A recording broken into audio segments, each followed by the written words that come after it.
Alhamdulillahi wassalatu wassalamu ala rasulillah wa ala alihi wa sahbihi wa mawala, amma ba'd.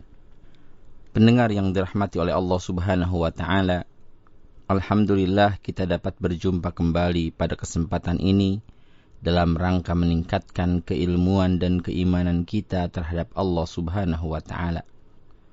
Judul yang akan kita bahas dalam rubrik Wanita Islami pada kesempatan kali ini adalah Mengenal Ummu Layla rahimahullah. Pendengar yang dirahmati oleh Allah, Khalid Muhammad Khalid rahimahullah menuturkan dalam bukunya yang berjudul Khulafaur Rasul. Ia bertutur, waktu itu malam gelap gulita. Kota Madinah telah tertidur lelap. Semua orang sedang berada di rumahnya masing-masing. Namun, di sana masih ada seorang yang tetap terjaga karena gelisah tanggung jawabnya yang demikian besar. Dan memang, ia selalu gelisah seperti itu, sehingga tidak pernah nyenyak dalam tidurnya.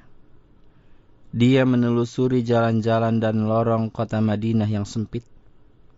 Yang terasa hanyalah kegelapan malam yang hitam pekat. Dia berjalan mengendap-endap. Setiap rumah diamatinya dari dekat dengan seksama. Dipasangnya telinga dan mata baik-baik.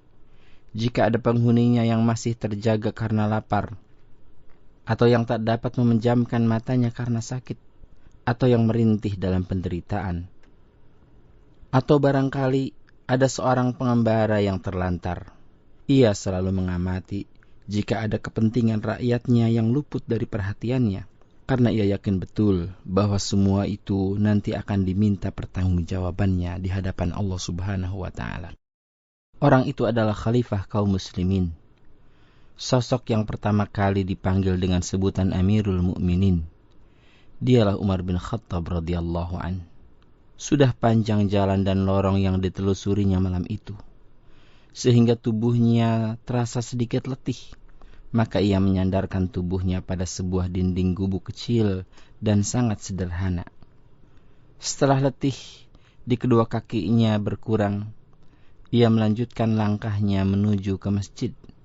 Sebab tidak lama lagi fajar segera menyingsing. Tiba-tiba ia mendengar ada suara lirih dalam gubuk kecil itu. Suara itu merupakan percakapan yang terjadi antara seorang ibu dengan anak gadisnya, yaitu tentang susu yang baru saja mereka perah dari kambing mereka, untuk dijual di pasar pada pagi hari nanti. Si ibu meminta agar Ummu Layla mencampur susu kambingnya dengan air, sehingga takarannya lebih banyak, dan keuntungan yang diperolehnya nanti dapat mencukupi kebutuhan mereka sehari-hari.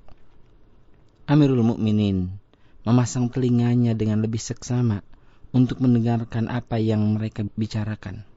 Si ibu berkata, "Nak, campurlah susu itu dengan air."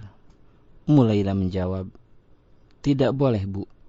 Amirul Mukminin melarang kita mencampur susu yang akan dijual dengan air." Si ibu kembali berkata, "Tetapi semua orang melakukan hal itu, Nak. Cepatlah. Amirul Mukminin tidak akan melihat kita melakukannya." Ummu Layla menjawab lagi, "Bu, sekalipun Amirul Mukminin tidak melihat kita, namun Rob Amirul Mukminin pasti mengetahuinya." Mendengar ucapan Ummu Layla, berderailah air mata Amirul Mukminin. Ia tak kuasa menahan tangisnya. Bukan air mata kesedihan, melainkan air mata takjub dan kegembiraan. Kemudian ia bergegas bangkit dan melangkah menuju masjid, lalu sholat fajar bersama para sahabatnya. Seusai menunaikan sholat, ia segera pulang ke rumahnya. Dipanggillah putranya yang bernama Asim, dan ia memerintahkan anaknya untuk mengunjungi gubuk si ibu dan si gadis tadi dan menyelidiki keadaan mereka. Asim rahimahullah kembali seraya menyampaikan kepada ayahnya perihal penghuni rumah yang didatanginya tadi. Amirul Mukminin kemudian menceritakan percakapan yang didengarnya malam tadi kepada putranya, sehingga ia memerintahkan kepadanya untuk menyelidiki keadaan keluarganya itu. Di akhir percakapan itu, Amirul Mukminin lalu berkata kepada putranya yang saat itu sudah waktunya untuk berumah tangga, "Pergilah temui mereka. dan lamarlah gadis itu untuk jadi istrimu. Aku melihat bahwa ia akan memberi berkah kepadamu nanti. Mudah-mudahan pula ia dapat melahirkan keturunan yang akan menjadi pemimpin umat. Asim pun akhirnya menikahi Ummu Laila, seorang gadis miskin berhati mulia. Mereka berdua dikaruniai seorang putri yang mereka beri nama Laila. Laila ini tumbuh menjadi seorang gadis yang taat beribadah dan cerdas, yang akhirnya diperistri oleh Abdul Aziz bin Marwan.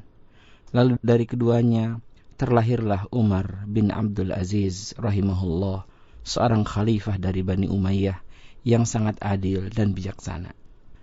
Demikianlah silsilah keturunan mereka, dan nyatalah basirah Amirul Mukminin Umar bin Khattab radhiyallahu an tentang diri gadis yang membawa berkah itu.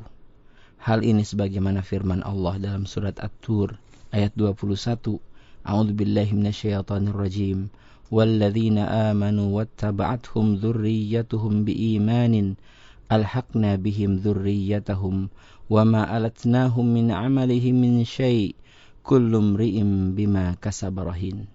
Orang-orang yang beriman, lalu anak cucu mereka mengikuti mereka dalam keimanan, maka kami hubungkan anak cucu mereka dengan mereka, dan kami tiada mengurangi sedikit pun dari pahala amal mereka.